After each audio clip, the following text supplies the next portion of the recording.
ప్రభునందు ప్రియమైన దైవ జనాంగమా, దేవుని పిల్లలారా, బేతనీయలో ప్రభునకు విశ్రాంతి. ఈరోజు బేతనీయ గురించి మీకు చెప్పడానికి ఇష్టపడ్డాను. గమనించండి. మత్తయి సువార్త 21వ అధ్యాయం 17వ వాక్యం. వారిని విడిచి పట్టణం నుండి బయలుదేరి బేతనీయకు వెళ్ళి అక్కడ బస చేసెను. ప్రార్థన చేసుకుందాం. గమనించండి. ఏకీపించండి. మహామహిమ కలిగిన తండ్రి, సర్వశక్తిమంతుడా, కృప కలిగిన దేవ, మీ నామమును పొందనాలి నాయన.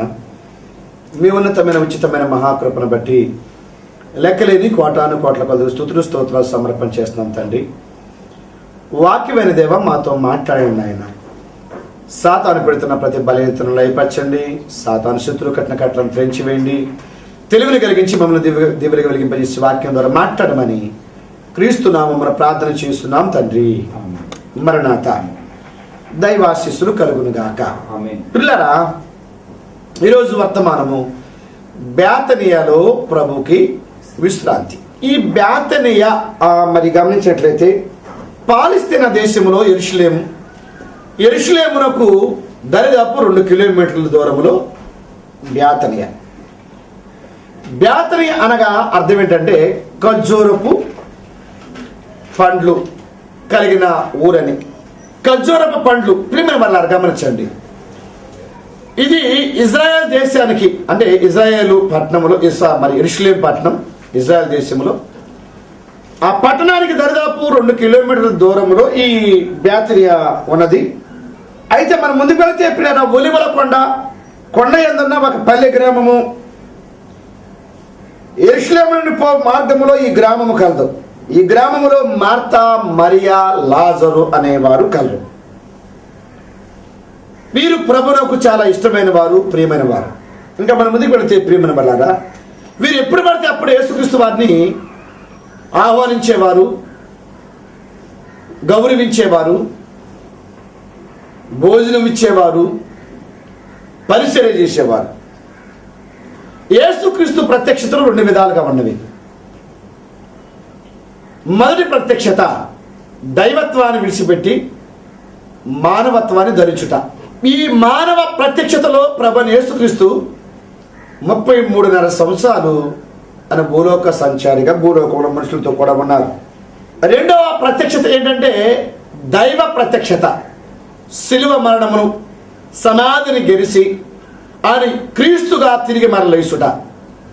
ఆయన తిరిగి లేచి 40 దినాలు అనేకులకు కనబడి మాట్లాడుట, దైవ ప్రత్యక్షత. ప్రియులారా గమనించండి. అయితే 3.5 సంవత్సరములు యేసుక్రీస్తు ప్రభువారు సువార్త సేవను కొనసాగించుట. ఈ సువార్త సేవలో కలిగిన అనుభవమే ఈ బేతనీయ అనుభవం. ఒక మాట చెప్తాను. యేసుక్రీస్తు వారు ఎక్కువగా నివాసం చేసిన గ్రామాలు 2.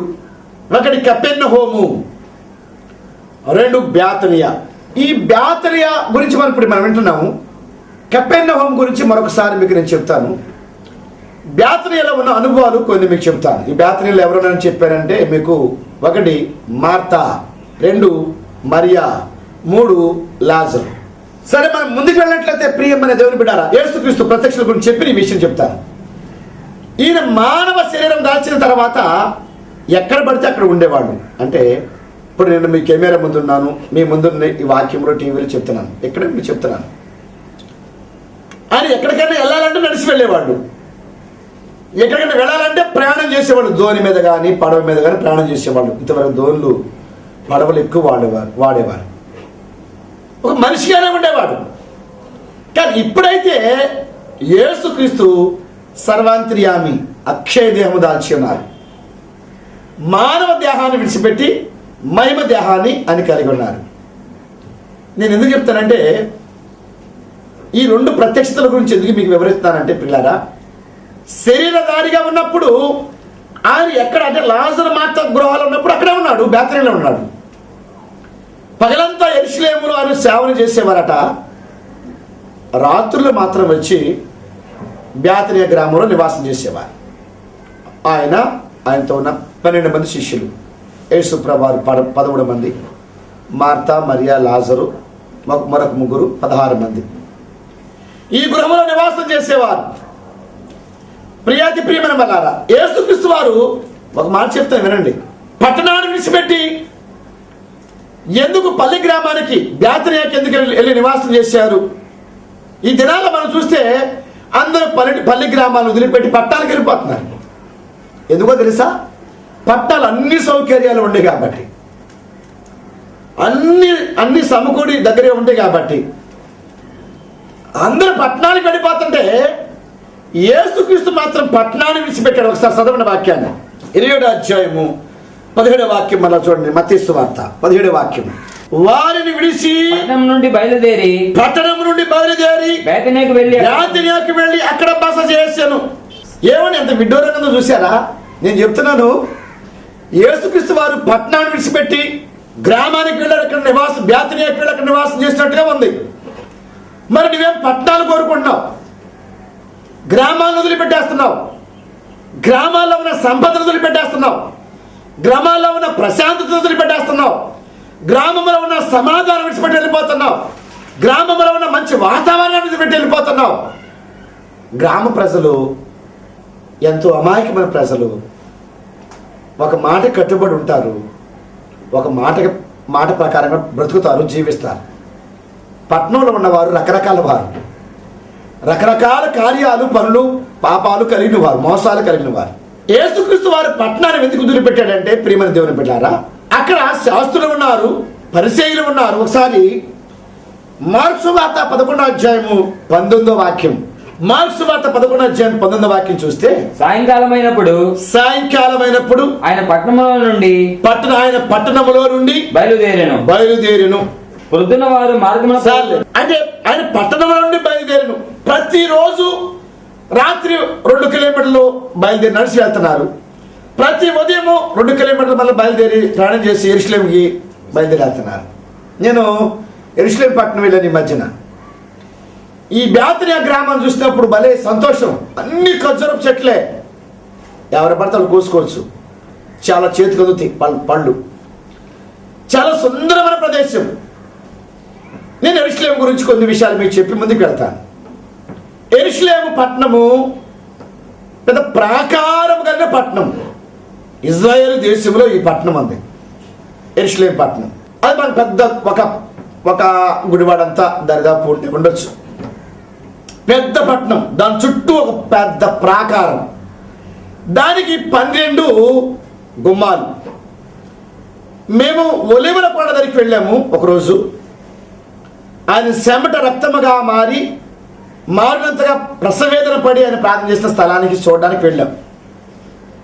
ఆ ఒలివల తోటను ఆనుకునే పక్కనే కెద్రోను వాగు, 2 తాడు చెట్ల లోతుడది. అది బాగా డౌన్గా దిగాలి. ఆ కెద్రోను వాగు అక్కడికి వెళ్ళి ఆ ఒలివల కొండ దగ్గర ప్రభు ప్రార్థన చేసే స్థలంలో ప్రార్థన చేసి, ఆ కెద్రోను వాగులో దిగి నీళ్ళు లేవులేనండి, ఖాళీగానే ఉంది. కెద్రోను వాగు దిగి మళ్ళా 2 తాడు చెట్ల ఎత్తు ఈ పట్టణానికి, యెరూషలేము కట్టబడిన కొండకి ఎక్కెళ్ళాలి. మేము ఎక్కెళ్తున్నప్పుడు మేము వెళ్ళిన ఆ ద్వారం పేరు ఏంటంటే యోధా గోత్రపు సింహపు ద్వారము. ఆ యోధా గోత్రపు సింహ ద్వారంలో నుంచి యెరూషలేం పట్టణంలోకి వెళ్ళాం. చాలా బిల్డింగులు ఉన్నాయి అక్కడ. ప్రియమైన వాళ్ళారా, శాస్త్రులు, పరిసయ్యులు గృహాలు ఉన్నవి. పిలాతు వారి గృహం ఉంది, కోర్టులు ఉన్నవి. ప్రభు సిలువ మోసిన 14 స్థలాలు పడిపోయిన స్థలాలు, ప్లేసులు ఉన్నవి. ఆ స్థలాలన్నీ తిరిగాం. ఎంత తిరిగినా కానీ ఇంకా తిరగాలి అనిపిస్తుంది. సుందరమైన పట్టణం. అక్కడ యెరూషలేములో ఒక దేవాలయం, ప్రభు దావీదు కుమారుడైన సొలొమోను రాజుతో కట్టించిన దేవాలయం. బాలుడుగా ఉన్న సమయంలో 40 సంవత్సరములు ఆ దేవాలయాన్ని, ఆ పట్టణాన్ని కట్టడం జరిగింది. ప్రియమైన దేవుని బిడ్డలు గమనించండి, ఇప్పుడు ఆ దేవాలయం ముస్లింస్ స్వాధీనంలో ఉన్నవి. ప్రార్థన చేయండి, అది మరలా ఇశ్రాయేలు ప్రజలకి వశం అవ్వాలని. దాని చుట్టూ సెక్యూరిటీ ఉంది. మనలాంటి వారు ఎవరు వెళ్ళినా లోపలికి వెళ్ళడానికి వీల్లేదు, కాల్ చేస్తారు. గడ్డాలు ఉండాలి, టోపీ ఉండాలి. కానీ మనము యెరూషలేము ప్రాకారం దగ్గర, ఒక ప్రాకారం దగ్గర నిలబడి గోడ దగ్గర మరి ముస్లింస్ మళ్ళీ ఊగి ప్రార్థన చేసి రావాలి. కాగితాల మీద రాసి అక్కడ పెట్టి వస్తారు ఆ ప్రాకారపు గోడలో. ప్రియమైన దేవుని బిడ్డలారా, దైవజనంగా గమనించండి. ఆ చర్చి చాలా ఎత్తుగా కట్టబడింది. ఆ ప్రాకారపు గోడ కట్టడానికి ఉపయోగించిన రాయి ఒక్కొక్కటి 1 టన్నున్నర బరువు ఉంటుంది. అంత రాళ్ళతో ఒక తాడు చెట్టున్నర ఎత్తున ఎలా కట్టారో ఆ దినాల్లో. ఈరోజు క్రెయిన్లు ఉన్నాయి. ఎంత ఎత్తు అయినా సరే, ఎన్ని అపార్ట్మెంట్ అయినా సరే, ఎన్ని అంతస్తులైన క్రెయిన్లతో కట్టేస్తున్నారు, మిషన్లతో కట్టేస్తున్నారు. ఎంత ఎత్తైనా బరువులు తీసుకెళ్ళిపోతున్నారు. ఒక్కొక్క రాయి చూస్తే 1.5 టన్నున్నర, 2 టన్నులు, టన్ను, 1/2 టన్ను, ఇట్లా ఇంత బరువు కలిగిన రాయిని ఎంతమంది ఎత్తారు, ఆ గోడలు ఎట్లా కట్టారు, ఎంతమంది మేస్త్రులు, ఎంతమంది పనివారు ఎత్తి దాని మీద కీలు పూసి దానికి సిమెంట్ రాసి ప్రియమైన ఆ గోడలు కట్టారు. అయితే ఇది ఒక పుణ్యస్థలము. ఇశ్రాయేలు దేశంలో ఇశ్రాయేలు ప్రజలందరూ ప్రతి శనివారము 7వ దినాన ఆ స్థలానికి వెళ్ళి ప్రియమైన దేవుని బిడ్డలారా గమనించండి, అక్కడ ఆరాధన చేసేవారు, అక్కడ దేవుని గణపరిచేవారు, అక్కడ దేవుని స్తుతించేవారు. పిల్లలు గమనించండి, అంటే ఇశ్రాయేలు దేశం చాలా విస్తరించి ఉంది అక్కడ. అంటే ఆయా దేశాల నుంచి పట్టణాల నుంచి వచ్చేవారందరూ కూడా ఈ బేతనియాని దాటి, ఈ కపెర్నహూమును దాటి వెళ్ళాలి. ఈ బేతనియాలో ఏముందంటే ఖర్జూరపు చెట్లు పళ్ళు ఉన్నాయి. చాలా మంది ప్రయాణం చేసి ఒంట్ల మీద, గాడిదల మీద, గుర్రాల మీద ప్రయాణం చేసి అలసిపోయి వచ్చినప్పుడు ఈ బేతనియా గ్రామం అంట వచ్చిన వారందరికీ ఆశ్రయం ఇచ్చేదంట. రండి, ఇదిగో నా యొక్క ఖర్జూరపు పళ్ళను తినండి, మీ ఆకలి తీర్చుకోండి, ఇదిగో యార్దాన్ నది ఇక్కడ ఉన్నది, ఈ నదిలో ఉన్న నీళ్లు తాగండి, మీ దాహం తీర్చుకోండి అని అందరు ప్రయాణికుల్ని ఆ బేతనియా ఆహ్వానించేదంట. అందరికి నివాసాన్ని ఇచ్చేదంట, బసనిచ్చేది. ప్రియమైన వాళ్ళారా, వారి ఆకలి తీర్చేది. ఆదరణ కలిగిన ఆ గ్రామం, ప్రేమ కలిగిన ఆ గ్రామం. ప్రియులారు గమనించండి, మధురమైన అనుభవాలు కలిగిన, ఖర్జూరపు అనుభవాలు కలిగిన ఆ గ్రామం. ప్రియులారు గమనించండి, యార్దాను నది స్నానానికి తాగడానికైనా జీవజలపు నది. ఆ నది ప్రియమైన యార్దాను నది యొక్క అనుభవాలు ఈ బేతనియాలో ఉన్నవి. ప్రియమైన వాళ్ళారా, ఈ బేతనియాలో గొప్పవారు ఉన్నారు. ఏదో దేశము బెత్లెహేమా, ఏదో ప్రధానంలో ఎంత మాత్రపు మత్తయి సువార్త 2వ అధ్యాయం చూస్తే ఒకసారి మనం గమనిస్తే ఈ బేతనియాకు చక్కగా రాయబడి ఉన్నది. ఏదో దేశము బెత్లెహేమా, ఏదో దేశము బెత్లెహేమా, నీవు యోధా ప్రధానులలో ఎంత మాత్రము అల్పమైన దానివి. ఈ బేతనియా అల్పమైనది కాదు. ఇప్పుడు బెత్లెహేమైందిలే, బేతనియా అల్పమైనది కాదు. ప్రియమైన దేవుని పెట్టారు. ఈ బేతనియా గ్రామంలో లాజరు, మార్తా, మరియలు ఉన్నారు. ప్రియమైన దేవుని పెట్టారా, వీరు 3 అనుభవాలు. మార్తా పరిచర్య చేసే అనుభవం, మరియా బోధ వినే అనుభవం, లాజరు స్నేహం చేసే అనుభవం. ఈ 3 అనుభవాలు కలిగిన ఈ కుటుంబం. పిల్లరా, అంతమంది ఉన్నా కానీ ఆ గ్రామంలో మార్తా మరియల గృహాన్ని ఎందుకు దేవుడు ఏర్పాటు చేసుకున్నాడు అని మనము ఆలోచన చేస్తే, పిల్లరా, యేసుక్రీస్తు వారు మన గృహాల్లోకి ఈరోజు రావాలని మీరు ఆశిస్తే ఈ అనుభవాలు కలిగి మీరు ఉండండి.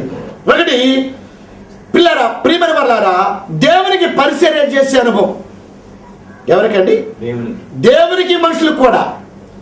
మొదటి కొరింథీ పత్రికలో 5వ అధ్యాయం అనుకుంటా, ఈ పత్రికలో ఒక మాట రాయబడి, మొదట దేవునికి పిదప మాకును వారు తమంతట తామే మాకు అప్పగించుకున్నారన్నట్లుగా. కొరింథీ పత్రిక మొదటి పత్రిక 5:8 అధ్యాయం అండి. ఈ కృప విషయములోను పరిశుద్ధుల కొరకైన పరిచర్యలో పాలుపొందు విషయములోను మనపూర్వకముగా మమ్మను వేడుకొనుచు వారు తమ సామర్థ్యము కొలదియేగాక సామర్థ్యము కంటే ఎక్కువగాను తమంతట తామే ఇచ్చిరని మీకు సాక్ష్యం ఇచ్చుచున్నాను. మొదట ప్రభువునకును దేవుని చిత్తము వలన మాకును తామే అప్పగించుకొని ఇంతగా చేదురని మేము అనుకొనలేదు. పరిచర్య చేసే అనుభవం. చాలా మంది చర్చికి వెళ్తారు, మీటింగ్లు పెట్టినప్పుడు, చర్చిలు కట్టినప్పుడు, దేవుని కార్యం జరిగినప్పుడు ఎంతమంది ఒళ్ళొంచి పనిచేస్తున్నారు, ఎంతమంది పరిచర్య చేస్తున్నారు, ఎంతమంది దేవుని పని చేస్తారు. దేవుని వాక్యం మాట్లాడుతుంది, నా పని మీరు చేస్తే మీ పని నేను చేస్తానన్నాడు. చాలా మంది దేవుని పని చేయడానికి ఇష్టపడరు. అబ్బో, నేను గొప్పవాడిని, గొప్ప ఉద్యోగస్తుని, గొప్ప ధనికుడిని, గొప్ప అందగాడిని, గొప్ప స్టార్ని, గొప్ప జ్ఞానిని అన్నట్లుగా ఫీల్ అవుతారు. దేవుని ఎదుట నీ గొప్పతనం పని లేదు తమ్ముడా, తగ్గించుకో. సేవకుడా తగ్గించుకో, సంఘ పెద్దగారు తగ్గించుకో, ప్రార్థన పర్వాలా తగ్గించుకో, విధేయత కలిగి ఉండు, లోపడు. దేవుని పని చేయడానికి ఆత్మపూర్వకంగా హృదయపూర్వకంగా దేవుని పని చేయడానికి నీవు ఇష్టపడు.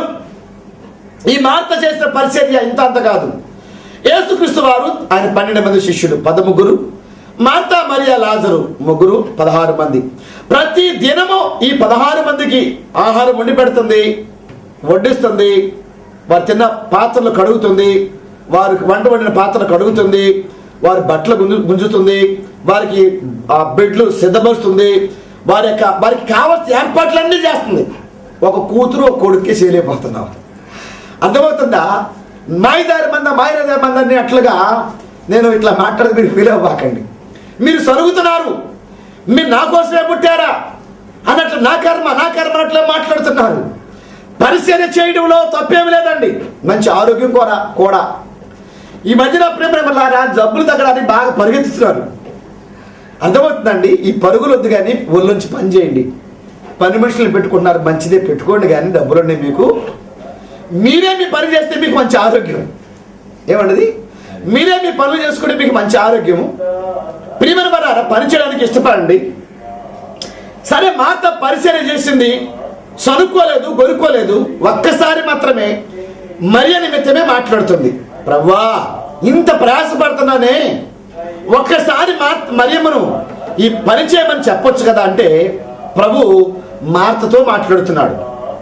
మార్తా మార్తా, నీవు అనేకమైన పనుల విషయమై విచారం కలిగి ఉన్నావు, కానీ మరియా ఉత్తమమైన దానిని, యోగ్యమైన దానిని ఎంచుకుంది.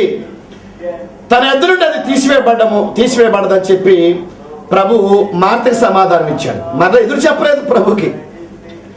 ఎదురు చెప్పేవారుగా ఉండకూడదండి. ఈ రోజులో పాస్టర్ గారు చెప్తుంటే రివర్స్ గా మాట్లాడేవాళ్ళు ఉన్నారు, విమర్శించేవాళ్ళు ఉన్నారు. కానీ బైబిల్, దేవుడు దేవదాస్ గారికి బయలుపరిచిన బైబిల్ మిస్టేక్ మూల సిద్ధాంతం ఏంటంటే ఆయన మీతో చెప్పినది చేయండి, చెప్పింది చేయడమే. ఆ పాత్రలు నిండా నీళ్ళు నింపమన్నప్పుడు నింపారు వాళ్ళు. ఎలిషా వెళ్ళి నయమాన్ని యార్దా నదిలో 7 సార్లు మునగమన్నప్పుడు మునిగాడు. అలా అతను కూడా సనిగాడు, కానీ మంత్రి చెప్పిన మాటలు విని మునిగాడు. చెప్పింది చేసినప్పుడు ఆశీర్వాదం కలుగుద్ది. ప్రకటన గ్రంథములో చక్కని మాటలు ఉన్నవి పిల్లారా. 2వ అధ్యాయములు అనుకో 5వ వాక్యంలో, చెవి గలవాడు ఆత్మ సంగములతో చెప్పుస్తున్నమాట వినుగాక, జయించువానికి జీవవృక్ష ఫలములను భుజింపనును. చెవి గలవాడు, ఆత్మ చెవి గలవారులారా, వర్తమానం వింటున్న వారులారా, వాక్యాన్ని వినండి. లోక మాటలు మానివేయండి. ఈ సీరియల్ సినిమాల వద్దు, కానీ దేవుని వాక్యాన్ని వినండి. హృదయంలో మీరు భద్రపరచుకోండి. ఈ మాట అనుభవం, పరిచర్య అనుభవం, మరియ అనుభవం, బోధ వినే అనుభవం, 3 అనుభవాలు గురించి ముగించేస్తాను. మరి యొక్క అనుభవం ఏంటంటే బోధ వినే అనుభవం. ఈ కుటుంబంలోకి ఎందుకు యేసుప్రభు తరచుగా వచ్చాడంటే, ఒకటి పరిచర్య చేసే అనుభవం ఉంది ఆ ఇంట్లో, 2 ఆయన చెప్పిన ప్రకారంగా చేసే అనుభవం, బోధ వినే అనుభవం. దైవజనుడు దాదాసు గారు చెప్పిన మాట ఏంటంటే, బోధ వింటే బాధలు పోతాయట, రాగాలు తీస్తే రోగాలు పోతాయి. దీవెనలు ఆశీర్వాదాలు కలగాలంటే అనుభవాలు సేవకులు చెబుతున్నప్పుడు, సాక్ష్యాలు చెబుతున్నప్పుడు వినాలా వద్దా? 3 మాటలు చెప్పాను ఇక్కడ మీకు. ఒకటి, బోధ వింటే బాధలు పోతాయి. రోగాలు పోవాలంటే రాగాలు తీయాలి. అని సినిమా రాగాలు కాదండి, యేసుక్రీస్తు వారి రాగాలు. రోగాలు పోవాలంటే రాగాలు తీయాలి. దీవెనలు ఆశీర్వాదాలు కలగాలంటే అనుభవాలు వినాలి. అనుభవము మనిషికి, విశ్వాసకి ఏమిస్తుందంటే ఆశీర్వాదం తెచ్చిపెడతాయి. కనుక అనుభవం కలిగిన సేవకులు, అనుభవం కలిగిన విశ్వాసులు సలహాలు ఇచ్చినప్పుడు, హెచ్చరికలు ఇచ్చినప్పుడు జాగ్రత్తగా వాటిని తీసుకుని ఆ ప్రకారం చేయడం ద్వారా మనకు ఆశీర్వాదం కలుగుద్ది. కనుక ఈ 3 మాటల ప్రకారం మీరు చేయండి. అయితే ఇప్పుడు ఈ బేతనీలో ఈ మార్తా మరియ లాజరు ఉన్న గృహంలో, 1 పరిచర్య చేసే అనుభవం, 2 బోధ వినే అనుభవం, 3 యోహాను సువార్త మనసారి చూస్తే ప్రియమైన దేవుని బిడ్డలారా, కాబట్టి యేసు తాను మృతుల్లో నుండి లేపిన లాజరు ఉన్న బేతనీయకు ఆ బేతనియాకు పస్కా పండుగ 6 దినముల ముందుగా వచ్చెను. అక్కడ వారు ఆయనకు విందు చేసిరి. గొప్ప విందు చేసిరి. మార్త ఉపచారము చేసెను. లాజరు ఆయనతో కూడా భోజనముతున్న వారిలో ఒకడు. 3 అనుభవాలు, చక్కని అనుభవాలు లేఖనంలో రాయబడ్డాయి. 6 దినాల ముందు వచ్చాడు యేసుక్రీస్తు వారు. ఒకరోజు ఒక కుటుంబ ఆరాధన పెట్టారు. జాగ్రత్తగా వినండి. నాతో 10 మంది ప్రార్థనా పనులు ఎప్పుడు వస్తూ ఉంటారు. ప్రార్థనా పనులు సరే, ఒక గొప్ప విందుని ఏర్పాటు చేశారు. రకరకాల కర్రీస్, ఫ్రై, మంచి పలావ్, ఇవన్నీ ఏర్పాటు చేశారు. ఏర్పాటు చేసి ప్రార్థన కూడా ఎంత అయిపోయింది, వాళ్ళకి ఇది మేలు కలిగింది ప్రార్థన చేయడం బట్టి దానికి స్తుతి ఆరాధన పెట్టుకున్నారు. ఘనమైన ఇందుని ఏర్పాటు చేశారు. అందరూ వడ్డిస్తున్నారు. పిల్లారా అందరూ చక్కగా తింటున్నారు. కానీ కుటుంబ యజమానురాలు అందరూ తింటుంటారు. మధ్యలో కూర్చుని వాళ్ళు ఎంత తింటున్నారు, వాళ్ళు ఎట్లా తింటున్నారు అంత గమనిస్తుంది. ఇట్లా కొన్ని రోజులు అయిన తర్వాత, 2-3 కోటాలు అయిన తర్వాత, ప్రియమైన వాళ్ళారా, ప్రార్థనా పనులు కారులో వెళ్తుంటే వాళ్ళు నాతో మాట్లాడారు.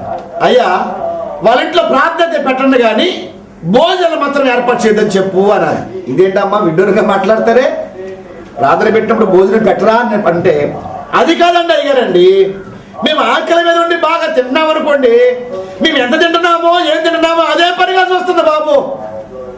వాటిలో చూస్తుంటే మాకు తినబుద్ధి వేయట్లేదు, భయం వేస్తుంది, అందుకే వద్దంటున్నాం, ఏమనుకోబాకండి అని చెప్పింది. నేను చాలా బాధపడ్డాను. నేను గమనించలేదు, వారు గమనించేది కాబోలు. నాకు ప్రత్యేకంగా పెట్టేవాళ్ళే, ప్రత్యేకంగా గదిలో తీసుకువెళ్ళి టేబుల్ మీద పెట్టేవాళ్ళు. అందరూ ఇక్కడ ఒక ప్రార్థన స్థలంలో కింద కూర్చొని తినేవారు. నాకు తెలిసేది కదా ఈ సంగతులన్నీ.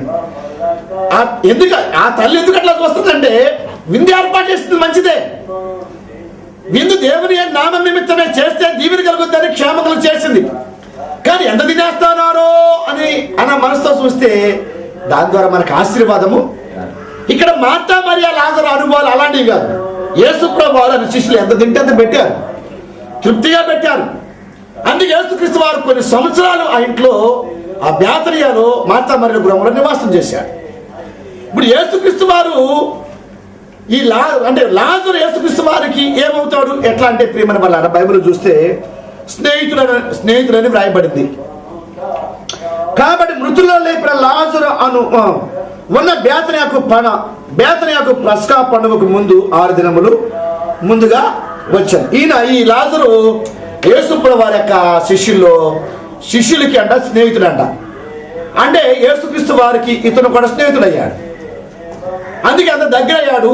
ప్రియమైన దేవుని బిడ్డలారా, 3 అనుభవాలు చెప్పాను. ఒక అనుభవం ఏంటంటే, వాడు పరిశీలన చేసే అనుభవం, 2 బోధ వినే అనుభవం, 3 స్నేహం చేసే అనుభవం. 4వ మాట అనుభవం ఏంటంటే, ఎప్పుడు పడితే అప్పుడు యేసు వారు వచ్చినప్పుడు స్వాగతించే అనుభవం. ఏనవ్వండి, స్వాగతం చెప్పే అనుభవం, చేర్చుకునే అనుభవం.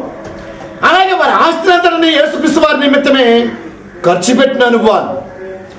కనుక ప్రియమైన దేవుని బిడ్డారా, యేసుక్రీస్తు మన గృహానికి రావాలని ఇష్టపడితే మనము దేవుని నిమిత్తమే ఖర్చు పెట్టాలి. ఎవరు దేవుని కొరకు ఖర్చు పెడతారు? ఈ దినాల్లో బిజినెస్ అయిపోయింది, సేవ. మీరు అంతేవ్వండి ఇంతేవ్వండి, ఇదే గొడవ. ఎవరు చూసినా కానీ ఇవ్వండి అనేది గొడవ ఎక్కువైపోయింది. కానీ మార్తా మరియా లాజరు యొక్క అనుభవాలు ఏంటంటే, వారి యావదాస్తిని కూడా దేవుని సేవ నిమిత్తమే, దేవుని పరిచర్య నిమిత్తమే ఖర్చు పెట్టిన వారుగా ఉన్నారు. అపోస్తలుడైన పౌలు గారి చరిత్రను చదివినప్పుడు దరిదాపు 13,50,00,000 దేవుని పరిచర్య నిమిత్తమే అతడు ఖర్చు పెట్టాడు. సొంత డబ్బులు 13,50,00,000 అని రాశారు. ఆ పెదప ఆయన సొంత గృహం కాడ లేనివాడే అద్దెంట ఉన్నవాడుగా ఉన్నాడు. రాత్రంతా గుడారాలు కుట్టేవాడు. ఆ గుడారాలు కుట్టడం ద్వారా వచ్చే ధనవంతటిని సువార్త సేవకి వినియోగించేవాడు, దేవాలయాలకి సంఘాలకు వినియోగించేవాడు. 13 కోట్లు అంటే మాట్లాడండి.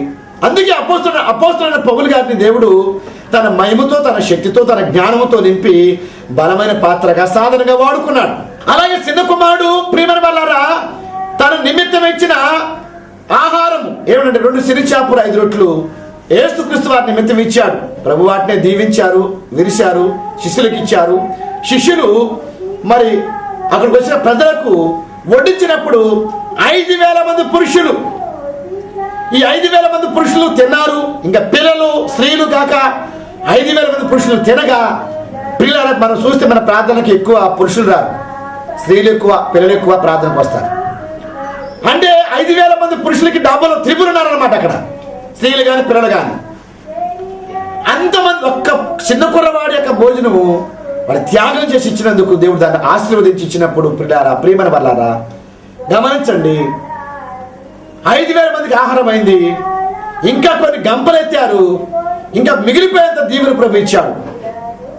ఇంకా మనం ముందుకు వెళితే పేద విధవరాలు తనకున్న యావత్ ఆస్తిని అంటే జీవనంని 2 కాసులను తీసుకొచ్చి యేసుప్రభువారి కానుకగా అర్పించడం జరిగింది. అలాగే ఒక స్త్రీ అయితే షేర్నర విలువ ఎత్తుగలిగిన విలువ కలిగిన అత్తలని ప్రభు పాదాలకు పూసింది. నికోదేము మనం అనుమతి యేసేము చూస్తే అనుమతి యేసేము తన నిమిత్తం తొలగించుకున్న సమాధిని యేసుప్రభువారి నిమిత్తం ఇచ్చేశాడు. ఒక 50 షేర్లు ఎత్తుగలిగిన విలువైన అత్తలని ఆయన దేహానికి పూశారు. ఇలా బైబిల్లో చూస్తే ప్రియమైన విస్తారంగా విత్తువాడు విస్తారమైన పంటను కోస్తాడు, తగిన దానికన్నా తక్కువ ఇచ్చేవారు దరిద్రానికి అనగా లేమికి వెళ్తారని సామెతల్లో వ్రాయబడింది.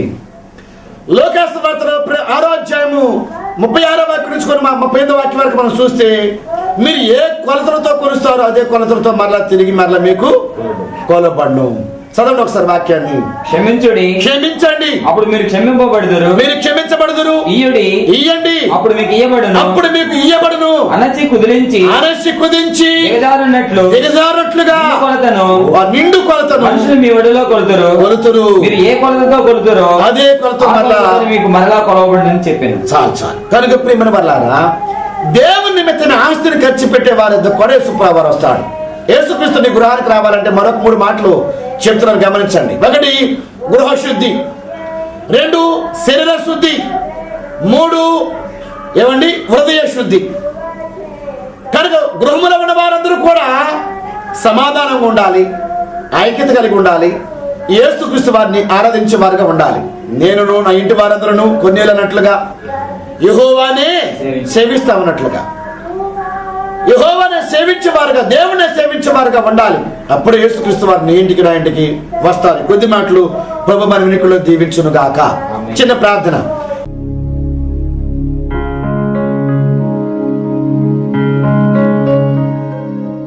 మహామహిమ కలిగిన తండ్రి, సర్వశక్తి మంత్రమైన దేవ, మీ నామమునకు వందనాలు స్తోత్రాలు చెల్లిస్తాం తండ్రి. బేతనీలో యేసుక్రీస్తు వారు కపెర్నహూములో బేతనీలో యేసుక్రీస్తు వారు నివాసం చేసినట్లుగా బస చేసినట్లుగా మేము వాక్యాన్ని విన్నాం ప్రభు అని స్తోత్రాలు. ఈరోజు యేసుక్రీస్తు వారు మా గృహాల్లో మా హృదయాల్లో నివసించాలంటే మేము గృహశుద్ధి, దేహశుద్ధి, హృదయ శుద్ధి కలిగి ఉండాలని మాతో మీరు మాట్లాడిన దేవాన్ని స్తోత్రాలు. నీ కృపకు, నీ దీవెనకు, ఆశీర్వాదములకు నన్ను మమ్మల్ని మీరు పాత్రలుగా ఎగులుగా మీరు మార్చి బలపరిచి భద్రపరిచి రాజ్యానికి రాకు సిద్ధపరచమని త్వరగా వరుడిగా పెళ్లి కుమారుడు రాబోతున్న క్రీస్తు నామములో ప్రార్థన చేస్తున్నాము తండ్రి. ప్రభు మిమ్మల్ని దీవించి ఆస్వాదింపజేసి వర్ధన చేయను గాక. ప్రభునందు ప్రియమైన దైవ జనాంగమ దేవుని పిల్లారా, గుడివాడ పట్టణములో మరి 21 వారములు మేము సన్నిధి కూటాన్ని ప్రార్థన యోధులతో కలిసి 21 వారములు సన్నిధి కూటాన్ని మేము ప్రభు ప్రేరేపణతో ప్రారంభించి మేము చేయగా 9వ వారం ప్రభువారు మరి ఆశీర్వాద స్వస్థశాల ప్రభు ఎందుకు 21 వారములు స్తుతి కూటం మరి సన్నిధి కూటాన్ని పెట్టమన్నారు మాకు తెలియదు, కానీ స్వస్థశాలని బయలుపరచడానికి దేవుడు ఆ కూటాన్ని ఏర్పాటు చేశారని ఇప్పుడు మేము నమ్ముతున్నాము. 9వ వారమే ప్రభువారు మరి ఆశీర్వాద స్వస్థశాలని ప్రభు ఒక పేరును బయలుపరిచారు. ఆ పేరును బయలుపరిచిన తర్వాత స్వస్థశాలని ఆ పేరు మీద ప్రభు స్థాపించమని చెప్పారు. మేము చర్చిలోనే స్వస్థశాలని గుడివాడలో, బాబిజ్ నగర్లో, శ్రీ దేవదాసయ్య ప్రార్థనా మందిరంలో స్వస్థశాల ఏర్పాటు చేయడం జరిగింది. దేవాలయం సరిగిపోకపోతే మరొక ఖాళీ స్థలంలో ఒక 40 సెంట్లు 42 సెంటు స్థలంలో ఆ శాలను ఏర్పాటు చేసాం. ప్రియమైన వాళ్ళారా గమనించండి. ఆ పిదప దేవుడు బయలుపరచగా కొలుసు సుబ్బారావు గారి ఫంక్షన్ హాల్లో ఇప్పుడు నాగరపడ వంతెన దగ్గర గుడివాడలో పిల్లారా మరి స్వస్థశాల ఆరాధన ప్రతి శుక్రవారం 10 గంటల నుంచి మరి సాయంకాలం 3 గంటల వరకు ఆరాధన జరిగిస్తున్నాము. ప్రభు అనేకమైన అద్భుతాలు ఆశ్చర్యాలు జరిగిస్తున్నారు. ప్రభు మాకు ఇచ్చిన కృపావరాన్ని బట్టి, స్వస్థవరాన్ని బట్టి మేము ప్రార్థన చేయగా మరి రోగులు, హెచ్ఐవి రోగులు, క్యాన్సర్ వ్యాధులు కలిగిన వారు, శాత పరిస్థితులతో బాధపడుతున్న వారు, దురాత్మలు పట్టిన వారు, అప్పుల్లో ఉన్నవారు, సౌమృతుల మధ్యలో ఉన్నవారు ప్రార్థన చేయగా ప్రభు వారిని విడిపిస్తున్నారు. అనేకులు గొప్ప సాక్షులు నిలబెడుతున్నారు. కనుక ఈ యొక్క అవకాశాన్ని ప్రతి ఒక్కరూ వినియోగించుకోవాల్సిందిగా నేను మీకు తెలియజేయడం జరుగుతుంది. ప్రతి ఒక్కరూ గుడివాడ పట్టణానికి మరి ప్రతి శుక్రవారము కొలుసు సుబ్బారావు ఫంక్షన్ హాల్లో జరుగుతున్న ఆశీర్వాద స్వస్థశాలకు రావాల్సిందిగా మిమ్మల్ని ఆహ్వానం పలుకుతున్నాను. దేవుడు మిమ్మల్ని దీవించును గాక. ఆమేన్. మరణాత.